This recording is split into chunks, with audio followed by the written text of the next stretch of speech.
निवडणुकीच्या अनुषंगाने पोलीस आयुक्त रवींद्र कुमार सिंघल यांच्या आदेशाने नागपूर शहरात पोलीस यंत्रणा अलर्ट मोडवर असते आणि एक दिवसाआड कोम्बिंग ऑपरेशन राबवण्यात येत असतं।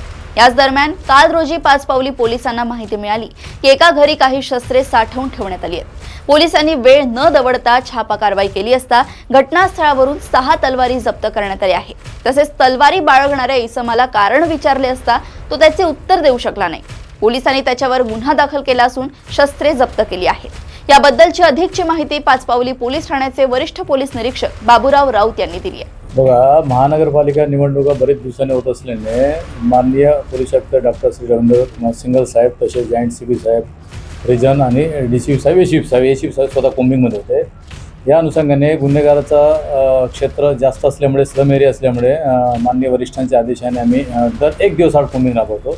कालच्या कोम्बिंगमध्ये माहिती मिळाली की एका ठिकाणी 6 शस्त्र ठेवलेले आहे। त्या अनुषंगाने 2 पंचासमक्ष ते जाऊन आपल्या घर जडती घेतली असतात। त्या ठिकाणी 6 मोठी तलवारी मिळून आलेले आहे। त्या तलवारीच्या बाबतीत कारण विचारले असतं तो काय सांगू शकला नाही।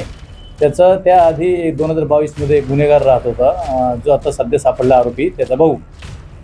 त्याचं म्हणणं आहे की त्यांनी तिथं ठेवलेलं आहे, परंतु याचं ठेवल्यामुळे जर समजा एखादा व्यक्ती ठेवलं त्याच्यानंतर जर त्यांनी पोलिसांना खबर द्यायला पाहिजे की चुकीच्या पद्धतीने साठा का करून ठेवला, म्हणजे एखादा घातपाताची शक्यता नक्कीच नाकारता येत नव्हतं। त्याच्यामुळे त्याच्यावर आम्ही गुन्हा दाखल करून मान्य न्यायालयात पाठवत आहे।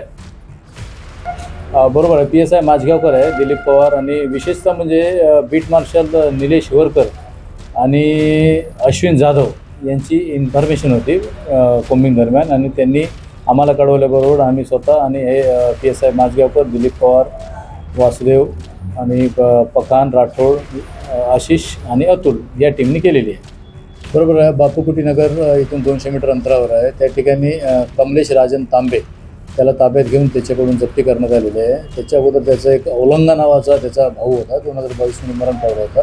त्यांनी ठेवल्याचे असले तो सांगतो, पण तो विना परवानाच ठेवले असल्यामुळे त्याच्यावर भारतीय हत्यार कायदा 425 गुन्हा दाखल करण्यात आलेला आहे आणि आरोपीला अटक करून मान्य न्यायालयात हजर करण्यात येते।